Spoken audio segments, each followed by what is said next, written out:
Hi guys.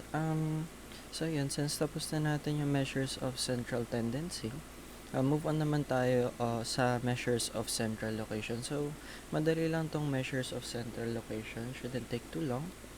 So, tara, move on na tayo. So, basically, a measure of central location or position determines the position of a single value in relation to other values in a sample or a population dataset. So, basically, yung measures of central location, ginagamit lang natin yan in order to identify the current value based on a position. So, ano yung mga klase ng position na meron tayo? So, meron tayong quartile, meron tayong decile, and percentile. Okay, yung quartile, na-measure siya every 25% ng data. Since si decile naman 10% and si percentile every 1%. Okay. So, move on muna tayo dito kay quartiles. So, quartiles are measures that divide the data set into 4 equal parts. So, yun nga sinabi ko. So, nade-divide siya into 4 equal parts. So, si 25. So, kunwari, meron tayong data set from 10. So, meron tayong data set na 10. So, 25% nahati yun into 4 parts. So, they all have 25% each. So, yung formula for quartile will just be the same for the decile and the percentile, but meron lang difference, okay? So, before pala tayo mag-move on sa pag-discuss ng formula, gusto ko lang sabihin sa inyo na meron lang tayong 3 quartiles. Quartile 1, quartile 2, and quartile 3, okay? Okay, move on na tayo sa pag-discuss ng formula. Okay, so simple lang naman yung formula niya. It's Qi is equals to I divided by 4 multiplied by n plus 1. So, ano yung I? So, yung I is yung quartile na hinahanap. So, kunyari sinasabi, may given na dataset na 2, 4, 6, 8, 10. Tapos sabi niya, find the data that is in the third quartile. So, yung third quartile na yun, so sinabi third quartile, so yun yung ipapalit din sa I. So, magiging Q3 is equals to 3 over 4. Tapos yung N, katulad lang sa previous nating lesson, yung sa mean median mode, yung N yung bilang ng data. So 1, 2, 3, 4, 5. So, 5 plus 1. Ayan, tapos isi-simplify nyo lang. 3 over 4 multiplied by 6. Kasi 5 plus 1 is equals to 6. Tapos magiging 3 times 8. 3 times 6 is equals to 18 divided by 4. Yan, 18 divided by 4 is equals to 4.5. Now, ano yung ibig sabihin ng 4.5? So, basically, yung 4.5 is yung position. So, yung sinasabi nyo dito, yung pang fourth dito sa dataset. Paano yung 0.5? So, sabi natin, so 1, 2, 3, 4. Yan. So, paano yung pagitan? So, paano yung 0.5? So, basically, yung gitna, dito siya sa may gitna ng 8 and 10. Ano ba yung gitna ng 8 and 10? Diba 9? So, yung sagot natin dito is equals to 9.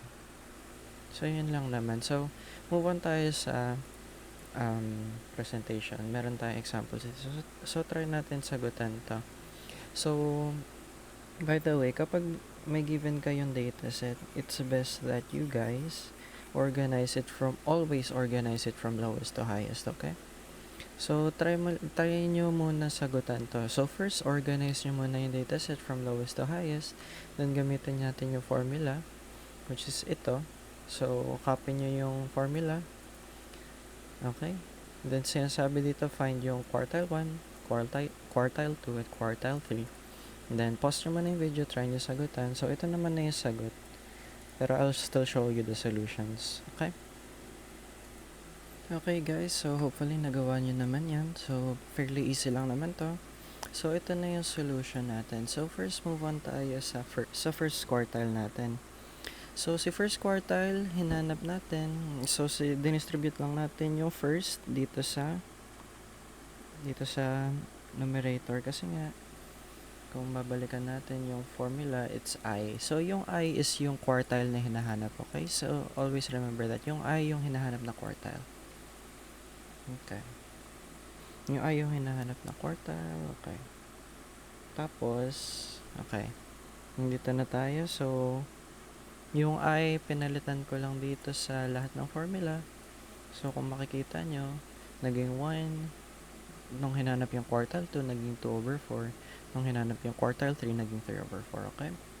Tapos yung N, pinalitan ko lang ng number of data, which is 1, 2, 3, 4, 5, 6, 7. So, magiging 7 plus 1 lang yan. Tapos, isi-simplify nyo lang lahat yan until makuha nyo to. So, again, ano ibig sabihin nitong mga numbers na to na makukuha nyo? So, basically, ibig sabihin lang yan yung position ng number na yun. So, pag sinabing number 2, yung pangalawa sa dataset. So, 1, 2. So, yung pangalawa, which is itong si 22. So, ang magiging sagot, yung quartile dito sa yung first quartile natin dito sa dataset na to is 22, which is nakalagay din naman dito sa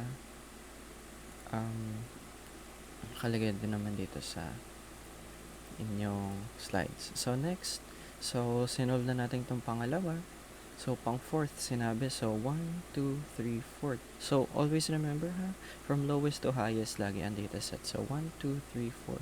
So yung pang fourth is 25. Next naman, so yung pang third quartile, yan, hinanap natin. Tapos, tingnan natin. So, ang sagot magiging 6th. So, yung pang 6 daw sa dataset. So, 1, 2, 3, 4, 5, 6. So, the answer will be 32. And kung titingnan natin dito sa inyong slides, so, tama naman, 22. Oops. So, huwag nyo na lang pansinin. 22, 25, and 32. So, ganun lang kadali yan. And, as a practice, para na rin masanay kayo, try nyo gawin to, okay? Pero, and I'll also explain kung paano gawin siya, okay? Kasi medyo different to from the other one, okay?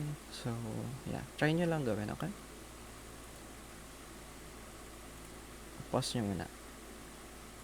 So, yan. So, hopefully, nagawa nyo. Pero kung hindi naman, na-explain ko na ngayon.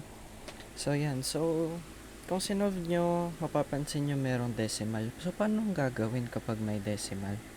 Okay, so, first na titignan nyo kapag may decimal is yung whole number part lang. Itong part lang muna ang titignan nyo, ha? Itong bago mag-decimal point. Tapos, hahanapin nyo muna yung data na yun. So, try muna natin dito sa first quartile natin. So, nakalagay dito, first quartile, so 2. So, 18, 20. So, sulat muna natin dito si 2. Okay? Next, si 4. 1, 2, 3, 4. So, sulat muna natin si 4 dito. And next is si quartile 3. So, 6th. So, 1, 2, 3, 4, 5, 6. So, pang 6th. Ngayon, you would expect na yung value would be 20, 27, and 30, which would be wrong. So, basically, kapag may decimal point, ibig sabihin lang, hahanapin mo lang yung kalagitnaan nitong current number dun sa susunod na number. So, paano gagawin yun?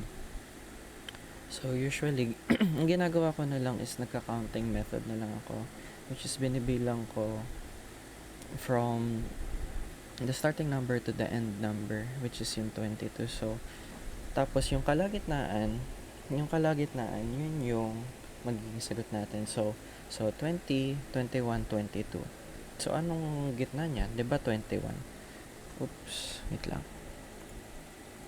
So, ayan. So, yung kalagitnaan ng 20 and 22, oops, hindi nakita. So, yung kalagitnaan ng 20 and 22 is 21.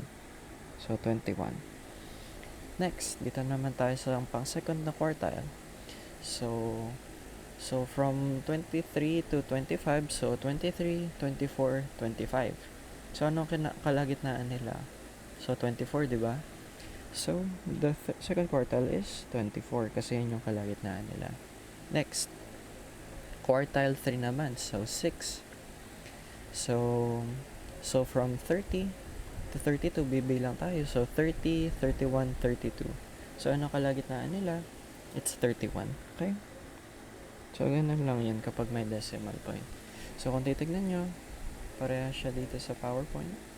So, 21 for quartile 1, 24 for quartile 2, and 31 for quartile 3. Okay?